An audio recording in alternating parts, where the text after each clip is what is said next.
အတန်မြေစကေးကိုအသုံးပြုပြီးတော့ပစ္စည်းတွေကိုကောင်းလားမကောင်းလားတိုင်းတဲ့အခါမျိုးမှာဆိုရင်အတန်မြင်ရင်ကောင်းတာလားအတန်မမြင်ရင်ကောင်းတာလားဆိုတာကိုသိဖို့အတွက်ကကိုအသုံးပြုပြီးတော့တိုင်းမဲ့အတန်မြေစကေးရဲ့အလုံးလုံးပုံကိုသိရမယ်နောက်တစ်ချက်ကကိုတိုင်းရှင်တဲ့ပစ္စည်းရဲ့အလုံးလုံးပုံသဘောတရားကိုလည်းသိရမယ်ပေါ့နော်အဲ့ဒီနှစ်ချက်ကိုသိမှအတန်မြင်ရင်ကောင်းတာလားအတန်မမြင်ရင်ကောင်းတာလားဆိုတာကိုကျွန်တော်တို့ကဆုံးဖြတ်နိုင်မှာဖြစ်တယ်အသုံးပြုခြင်းတဲ့အတန်မြေစကေးရဲ့အလုံးလုံးပုံကဘယ်လိုမျိုးလဲဆိုရင်ဒီမှာမီတာမှာ program နှစ်ချောင်းရှိတယ်ဒီနှစ်ချောင်းကိုကျွန်တော်တို့ကဒီမှာပူလိုက်မယ်ဆိုလို့ရှိရင်ဒီမှာအတန်မြည်တယ်ဒီမှာမီးလေးလဲဒီမှာလင်းပေးတယ်ပေါ့နော်ဒီမှာတီဆိုပြီးတော့အတန်လဲမြည်တယ်ဒီမှာမီးလေးလဲလင်းပေးတယ်ဒီသဘောက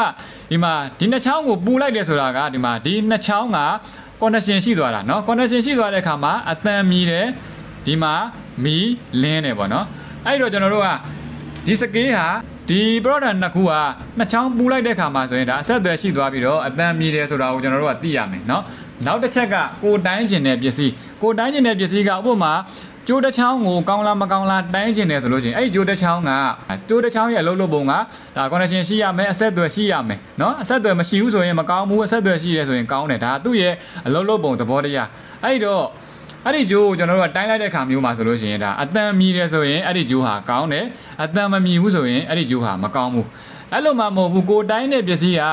ကျိုးမဟုတ်ဘူးတခြားသောပစ္စည်းပေါ့နော်ကျိုးနဲ့ပြောင်းမြန်အလုပ်လုပ်တဲ့ပစ္စည်းမျိုးပေါ့နော်အဲ့ဒီပစ္စည်းကကြတော့သူ့ရဲ့ပုံမှန်အခြေအနေကောင်းတဲ့အခြေအနေမှာဆိုရင်သူကအဆက်အသွယ်မရှိဘူးအဲ့ဒီပစ္စည်းကပြတ်သွားတဲ့အခြေအနေမှာမှအဆက်အသွယ်ရှိမယ်ဆိုလို့ရှိရင်အဲ့ဒီပစ္စည်းကိုကျွန်တော်တို့ကတိုင်းလိုက်တဲ့အခါမျိုးမှာဆိုလို့ရှိရင်ကြတော့ကျိုးနဲ့မတူတော့ဘူးတိုင်းလိုက်တဲ့အခါမှာအတန်မြည်နေတယ်ဆိုရင်အဲ့ဒီပစ္စည်းကမကောင်းဘူးလို့ယူဆရမယ်အတန်မမြည်ဘူးဆိုရင်ကောင်းတယ်လို့ယူဆရမယ်ဒါကကိုတိုင်းကျင်တဲ့ပစ္စည်းရဲ့အလုံးလုံးပုံသဘောတရားပေါ်မှာမူတည်ပြီးတော့မှ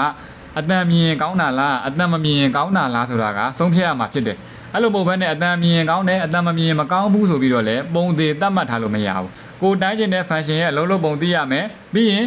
ကိုတိုင်းလိုက်တဲ့ပစ္စည်းရဲ့အလုံးလုံးပုံသဘောတရားကိုသိရမယ်အဲ့ဒီနှစ်ချက်ပေါ်မှာမူတည်ပြီးတော့မှရလာတဲ့ရလဒ်ကိုကြည့်ပြီးတော့ဒါကောင်းတာလားမကောင်းတာလားဆိုတာကိုဆုံးဖြတ်ရမှာဖြစ်တယ်ပေါ့နော်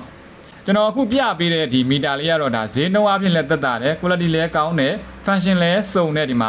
DT9205 ဆိုတဲ့ဒါ digital meter လေးဖြစ်တယ်ပေါ့နော်သူ့မှာဒါမျိုး quality ကောင်းတဲ့ meter product လည်းပါတယ်ပေါ့နော်ပုံမှန်ဒီလိုမျိုးဈေးတန်းဝယ်ချင်မှာဆိုလို့ရှိရင် quality မကောင်းတဲ့ meter product တွေပဲပါတာများတယ်ပေါ့နော်ဒါနောက်ထပ်ထူးခြားတာတစ်ခုရှိတာက model 2ပုံစံတူပြီးတော့ quality မတူတာတွေတော့အများကြီးရှိတယ်ပေါ့နော်အဲ့ဒီအများကြီးရှိတဲ့ထဲကမှဈေးနှုန်းလည်းသက်သာပြီးတော့ quality လည်းကောင်းတဲ့ဒီ meter လေးကိုကျွန်တော်ရောင်းချပေးနေတာလေးရှိပါတယ်เนาะဒါဒီ meter လေးကိုလည်းကိုယ့်အတွက်အသုံးလို့တယ်ဝယ်ယူခြင်းနဲ့ဆိုလို့ရှိရင်လည်းကျွန်တော်အခုပြပေးထားတဲ့စီမှာဆက်သွယ်ပြီးတော့ဝယ်ယူလို့ရပါတယ်ခင်ဗျာဒါဒီဗီဒီယိုလေးကိုကြည့်ပြီးတော့ဘူးတုဒတစုံတရာရရှိတယ်လို့ခံစားရတယ်ဆိုလို့ရှိရင်လည်းဒီဗီဒီယိုလေးရဲ့ comment မှာတစ်ခုခုမှန်ပေးသွားဖို့တောင်းဆိုချင်ပါတယ်